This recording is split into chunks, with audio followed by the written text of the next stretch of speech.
कैसे हैं आप लोग मेरे पढ़ने वाले बच्चों। आज हम लोग स्टार्ट करेंगे अपना बिहाइव क्लास 9th का चैप्टर नंबर कौन सा first the fun they had. और भाई लॉकडाउन में तो सभी लोग बढ़िया कर रहे होंगे, तो फिर इस कहानी का ओवरव्यू मैं देना चाहता हूँ कि इस पूरी कहानी में होने क्या वाला है। इसमें बात होने वाली है मतलब फ्यूचर काइंड ऑफ स्कूल।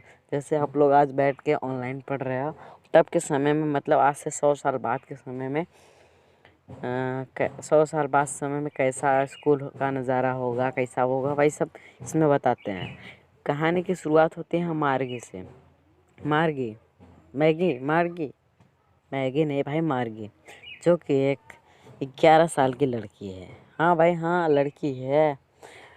उसने 17 मई 2157, भाई साहब 2157 मतलब यहाँ से लगभग 100 साल पहले या फिर मतलब बाद में को अपनी डायरी में लिखा कि टॉमी ने एक वास्तविक किताब पाई, जिससे राइटर ये बताना चाहते हैं कि आने वाले समय में किताबें पाना काफ़ी मुश्किल हो जाएगा, क्योंकि ऑनलाइन शिक्षा काफ़ी तेज़ी से बढ़ रही है। और आगे मार्ग बताते हैं कि उस समय जब उसने वह किताब पाई तो वह किताब काफ़ी पुरानी थी, क्योंकि 100 साल के बाद बात तो है कि किताब पुरानी हो जाएगी। मार्गी के दादाजी ने कभी उससे पहले ही बताया था कि जब मतलब मार्गी के दादा लोग जब भी छोटे थे तो वे लोग जो कहानी पढ़ते थे वो स्क्रीन पे नहीं बल्कि हम लोग जैसे नॉर्मल किताबों में रहते हैं वैसी ही होगी। जब मार्गी किताब पलटती है तो वो किताब पीली हो गई है, क्योंकि वो पुरानी थी इसलिए वो पीली हो गई है। भाई पीली हो गई, पुरानी की वजह से पीली हुई है, और वैसा पीली नहीं। जब उन्होंने उस किताब को बार बार पलटने के बाद भी उस पर लिखी लेटर नहीं बदले। जब उसमें मतलब वो बताना चाहता है कि जब वे लोग ने अपने अपने बुक को बार बार पलटा, लेकिन वहाँ पे लेटर जो थे वो चेंज नहीं हुए। टॉमी उसका दोस्त है जो 13 साल का लड़का है। वह कहता है कि इस किताब को खोको, क्योंकि हमारे कंप्यूटर पास इतनी सारी किताबें हैं, जो मतलब बहुत ढेर सारी किताबें हैं। लेकिन टॉमी ने मार्गी से कहीं ज़्यादा टेलीबुक्स देते। टेलीबुक्स यानी कि जो तरह की किताबें होती है जो सिर्फ कंप्यूटर स्क्रीन पे, टेलीबुक्स जो कंप्यूटर स्क्रीन पे पाई जाती हैं, मतलब पढ़ाई जाती है, उससे मतलब बच्चों को समझाने के लिए यूज़ किया जाता है। टेलीबुक्स मतलब पीडीएफ जैसे नहीं होता अपने में, वैसे वह टेलीबुक्स था।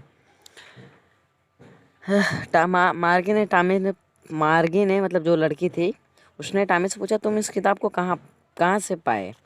टॉमी ने कहा कि घर से, और कहाँ से पाएंगे। मार्गी ने पूछा ये किताब किसके बारे में है, तो फिर टॉमी का जवाब होता है कि ये किताब स्कूलों के बारे में है। मार्गी मतलब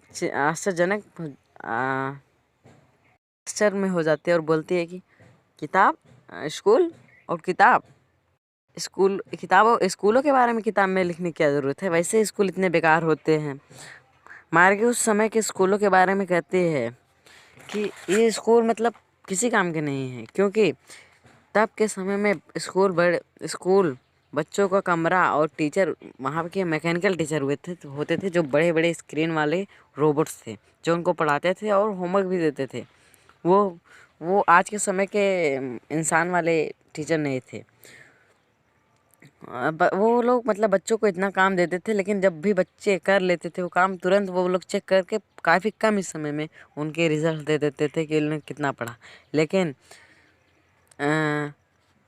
इसलिए मार्गी उन स्कूलों से नफरत करती थी, और जब वह उससे और भी ज़्यादा नफरत करती थी, क्योंकि मैकेनिकल अभी मतलब कहानी मार्गी उस मैकेनिकल टीचर से और ज़्यादा नफरत करती थी, क्योंकि उसका जो जियोग्राफी का टेस्ट था वो मैकेनिकल टीचर टेस्ट पे टेस्ट लिए जा रहा था उससे, और वह उसमें और ख़राब से ख़राब परफॉर्मेंस करते जा रही थी। इसीलिए उसकी माँ ने एक काउंटी इंस्पेक्टर को भेजा। काउंटी इंस्पेक्टर मतलब जो मतलब कभी किसी मशीन में मैकेनिकल टीचर में फॉल्ट हो जाता है तो उसको सही करता है। वह एक छोटा आदमी था, उसका चेहरा लाल था, उसके हाथ में टूल बॉक्स था। मार्गी को देखकर उसने स्माइल किया और उसे सेब खाने के लिए दे दिया। मार्गी ने सोचा अब ये कभी वापस नहीं आएगा, क्योंकि इससे पहले टॉमी का जो टीचर था, मैकेनिकल टीचर, उसको ले जाया गया था और वो भी 1 महीने के लिए, क्योंकि उसका हिस्ट्री का सेक्टर पूरा खाली हो गया था। 1 घंटे बाद काउंटी इंस्पेक्टर ने अपना काम पूरा करके उसकी माँ से कहा कि ये आपकी बेटी की गलती नहीं, ये तो मशीन की गलती है, क्योंकि उसके जियोग्राफी सेक्टर का लेवल काफ़ी बढ़ गया था और अब इसने इसे ठीक कर दिया है। मार्गे अब और दुखी थी, क्योंकि अभी भी उसे फिर से बड़े बड़े काले स्क्रीन वाले रोबोट्स, और या फिर उसे मैकेनिकल टीचर हम कह सकते हैं, उनसे होमवर्क देगा और फिर उसे करना पड़ेगा। अब तक आप समझ ही गए होंगे कि क्यों उसने, मार्गे ने ऐसा क्यों कहा कि स्कूल के बारे में लिखने की क्या ज़रूरत है। टॉमी उसकी ओर देख कर कहता है, पागल, ये लोग के काइंड, ये हम लोग के काइंड का स्कूल के बारे में नहीं, बल्कि उस समय के स्कूल के बारे में है, जिस समय टीचर जो होते थे वो आदमी होते थे, मतलब हम लोग के समय के बारे में बता रहे हैं। वो कहता है कि ये 100 साल पहले के स्कूल के बारे में है। मार्गे आश्चर्यचकित होकर कहती है कि एक आदमी टीचर, क्या सच में ऐसा हो सकता है? लेकिन मैं किसी अनजान आदमी को अपने घर में नहीं आने दे सकती, मार्गे ने ऐसा कहा। फिर से टॉमी कहता है कि वो टीचर घर नहीं आते, बल्कि एक स्पेशल बिल्डिंग में पढ़ाते थे और सारे बच्चे एक साथ वहाँ पे जाके पढ़ते थे। फिर मार्गे की माँ उसे बुलाती है, मार्गे बेटा स्कूल, क्योंकि मार्गे की माँ का मानना था कि जो मतलब है, अगर वह रेगुलर पढ़ेगी तो उसे पढ़ने में वो तेज़ रहेगी। और तभी कंप्यूटर स्क्रीन का लाइट स्टार्ट हो जाता है और उस पर आवाज़ आती है, आज हम लोग का अर्थमेटिक प्रोग्रेशन का लेक्चर रहेगा।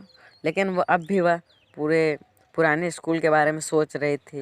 बस यहीं तक हमारे लेखक बनाते हैं, और thank you for watching and please hit the subscribe button for more updates.